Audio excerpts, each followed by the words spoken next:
और शुक्रवार के दिन माता लक्ष्मी के लिए अग्नि में आहुति दीजिए।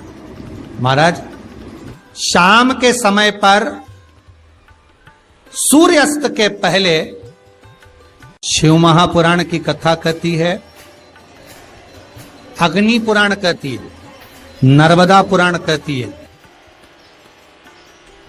लिंग पुराण कहती है कि बेलपत्री के वृक्ष के नीचे, नीचे तो नीचे वो भी जाने दो, यहां तक वर्णन किया शिव महापुराण में तो कि बेलपत्री का जो फल होता ना, बेल फल जो होता है, कहते हैं अगर किसी व्यक्ति के यहाँ लक्ष्मी की कमी होती है, संपदा की कमी होती है, जिसके यहाँ पैसा नहीं आता, धन नहीं आता, तो बेल का जो फल होता है, बेलपत्री का जो फल होता है, उस फल के गूदे को, बेलपत्री के फल का गुर्दा निकाल लो, सुखा लो, गाय के घी में उसको डुबो लो और शुक्रवार के दिन माता लक्ष्मी के लिए अग्नि में आहुति दीजिए।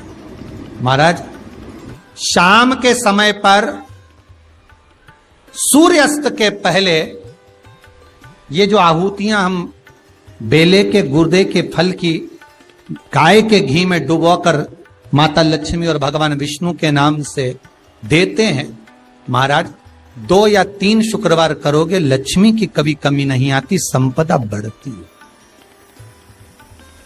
एक प्रयोग और कर देखना, कभी अगर मौका मिले आपको तो प्रयोग कर देखिए। लिंग पुराण के अंदर लिखा हुआ है, शिव पुराण में, लिंग पुराण में और स्कंद पुराण में कहा गया कि अगर किसी ने बेले के फल का अगर थोड़ा सा भी गुर्दा पाया है, बेले के फल को खाया हो या बेल का रस पिया हो या बेल के फल का जूस पिया हो, अगर वो व्यक्ति का अनायास किसी कारणवश प्राण भी छूट गए हो, तो शिव महापुराण की कथा कहती है कि 27 दिन तक वो बेल के फल का रस उसके नस नस में रहता है, तो उस व्यक्ति को यम नहीं छूते, वो कैलाश पर निवास करता है। मर भी जाता है तो अधोगति में नहीं पड़ता, नरक नहीं भोगता, वो बैकुंठ पद का कामी हो, बैकुंठ का निवासी।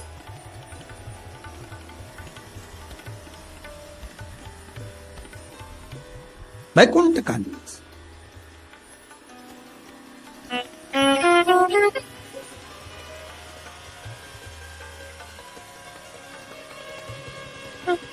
ये जो शिव जी को चढ़ती बेलपत्री हुई, शमी पत्र हुआ, मदार का पुष्प, आंकड़े का जो पुष्प हुआ, ये सब साधारण नहीं है। साथ शंकर का एक एक गुण तत्व ग्रहण करने वाले, शंकर का अनुमोदन करने वाले, शिव को एक एक वस्तु जो चढ़ने वाली साधारण नहीं।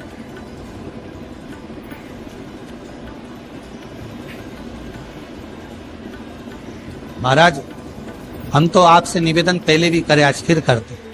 मान लो आपको ऐसा लगता है कि घर में बीमारियां ज्यादा घेर रही है, तो एक बेल का टुकड़ा, बेले का फल का एक टुकड़ा अपने ही घर में कहीं पर भी कटोरी में रख दीजिए, शिव का स्मरण, सुख प्रदान करेगा। अगर थोड़ा बहुत रोग आ भी गया, निकल जाएगा, पर बड़ी बीमारी में कोई फंस नहीं पाएगा, ज्यादा जनहानि नहीं होगी, तकलीफ नहीं भोग पाओ। शिव को प्रिय। फिर वही स्कंद पुराण का संवाद आ गया। बेल पत्री के वृक्ष की जो जड़ होती है, उस जड़ के अंदर 33 कोटि देवताओं का निवास होता है। 68 करोड़ तीर्थ बेलपत्री के पेड़ के नीचे रहते हैं। 68 करोड़ तीर्थ मात्र बेलपत्री की छांव में, बेलपत्री के नीचे विराजमान होते हैं। अगर आपके मन में कभी कभी भाव उत्पन्न हो जाए ना कि मेरे को कहीं तीर्थ करने जाना है और अभी मौका नहीं मिल रहा, तीर्थ जाने का, अभी तो लॉकडाउन चल रहा है और अभी सब दूर बीमारी फैली हुई है, कहीं नहीं जा सकते, तो जब लॉकडाउन हट जाए, बीमारी समाप्त हो जाए और तीर्थ जाने का मन करे, तो किसी बेलपत्री के पेड़ के नीचे 5 मिनट जाकर बैठ जाए।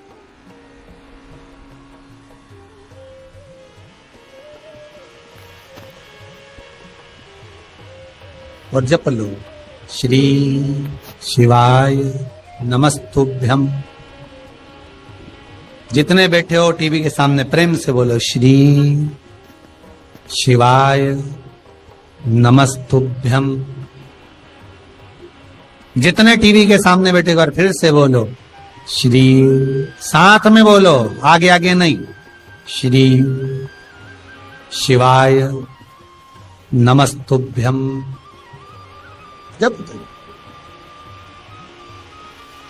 जब तुम्हारा मन करे मुझे चारों धाम जाना है, जब तुम्हारा मन करे कि मुझे काशी जाना है, जब तुम्हारा मन करे मुझे उज्जैनी जाना है, जब तुम्हारा मन करे कि मुझे ओमकारेश्वर, मुझे सोमनाथ जाना है, भीमा शंकर, बैद्यनाथ, मल्लिकार्जुन जाना है, केदारेश्वर जाना है, बस नागेश्वर जाना है, थोड़ी देर के लिए बेलपत्री के पेड़ के नीचे जाकर भी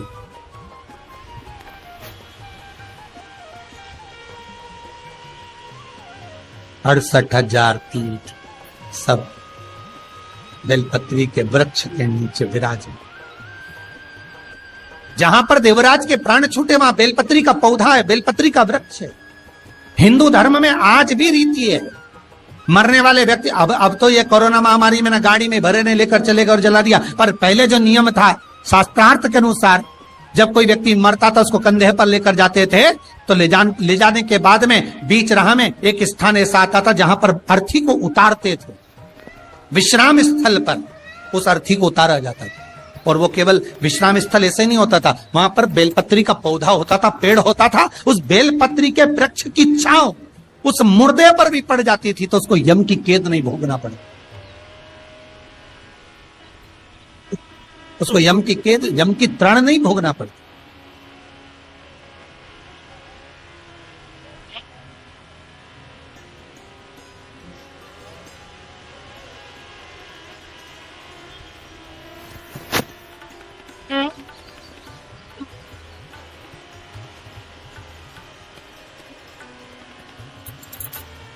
इसलिए उस बेलपत्री के पौधे के नीचे उसको विश्राम दिया जाता है।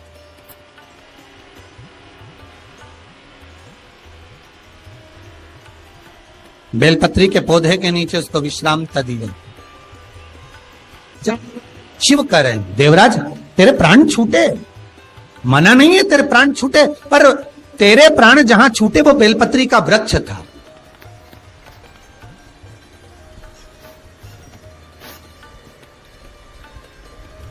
और अब तुझे यहां नहीं रहना है, अब तुझे कैलाश पर रहना है। तो कैलाश पर क्यों? शंकर भगवान बोलते हैं ये मृत्यु लोक जो है ना, पृथ्वी, ये भूमि जो है ना, ये मेरी निवास स्थली है, ये मेरा घर है। इसलिए शंकर भगवान ने, भगवान विष्णु ने जब कहा था, भगवान विष्णु जब शंकर भगवान से बोले कि मैं आपसे मिलने आना चाहता हूं, तब शंकर भगवान बोले आ जाओ। तो भगवान विष्णु पृथ्वी से एक हाथ ऊपर पांव रखकर चल रहे थे। तो शंकर जी ने पूछा तुम पांव जमीन पर क्यों नहीं रखते, पृथ्वी पर रखो। शिव जी मैं पांव पृथ्वी पर नहीं रख, क्यों? नहीं नहीं नहीं नहीं, मैं पांव पृथ्वी पर नहीं रख सकता। आखिर क्यों? शंकर भगवान से भगवान विष्णु कहते हैं पूरी पृथ्वी पर छोटे छोटे कंकर नजर आते हैं, हर कंकर में मुझे शंकर नजर आते हैं। जब कंकर में शंकर दिखेगा तो मैं पृथ्वी पर पांव कैसे रख सकता हूं? शिव जी बोले, भाई नारायण, भगवान विष्णु से बोले, है नारायण, अगर आप इतनी दूरी बनाकर रखेंगे तो फिर हमारे करीब में कौन आएगा? हम चाहते हैं कि आप हमसे मिलकर रहें, हम आपसे एक क्षण की दूरी सहन नहीं कर सकते। आप हमसे चिपक जाएं, लपट जाएं, आप हमसे रम जाएं, हम आप में रम जाएं।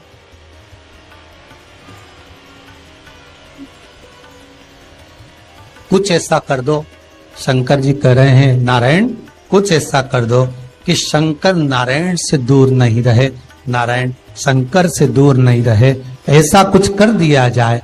तब भगवान शिव ने भगवान विष्णु से कहा एक काम हो सकता है कि आप सांप बन जाओ। भगवान विष्णु ने पूछा मैं सांप बन जाऊं, क्यों? शंकर भगवान कहते हैं सांप बन जाओगे तो मैं गले में आपको डालकर रखूंगा, आप मुझसे चिपके रहोगे, मैं आपसे चिपका रहूंगा, आप मुझसे लगे रहेंगे, मैं आपसे लगा रहूंगा, दूरी नहीं रहेगी एक क्षण की भी। और भगवान विष्णु सर्प बन गए, भगवान विष्णु सांप बन गए। सांप बने भगवान शंकर ने, भगवान विष्णु जब सर्प बने और सर्प बनकर भगवान शंकर ने अपने गले में भगवान विष्णु को धारण कर लिया। आज भी शंकर भगवान के गले में जो सांप पड़ा हुआ है वो सांप केवल सर्प नहीं है, वो भगवान विष्णु का ही एक अवतार।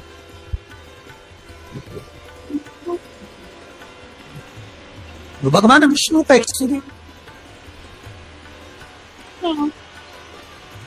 शंकर भगवान के पूरे शरीर पर 6 सांप हैं। कितने सर्प हैं? 6। एक जो गले में है वो भगवान विष्णु का होता, 2 हाथ में, 2 भुजा पर, एक कमर में जो सर्प नजर आता है, ये शंकर भगवान की 5 लड़कियां हैं, जया, विशारा, सामरीवारी, 2 तली और देव। शिव जी की 5 लड़की। विष्णु पुराण कहती है, स्कंद पुराण कहती है महाराज कि भगवान नारायण स्वयं इस जड़ के नीचे अपना विश्राम करते हैं महाराज, इस जड़ के नीचे। प्रयास करा करो, 1 चुटकी हल्दी, कितनी? मात्र 1 चुटकी हल्दी, आंवले के वृक्ष के नीचे भगवान हरि हर महादेव, कौन से महादेव हैं? हरि हर महादेव के नाम से रखकर उस पर पूर्व मुख कर कर, पूर्व की ओर मुख कर कर जल समर्पित करना प्रारंभ कर दीजिए। आप अगर प्रयास करेंगे, शुक्रवार की शुक्रवार करें या नवमी की नवमी करें,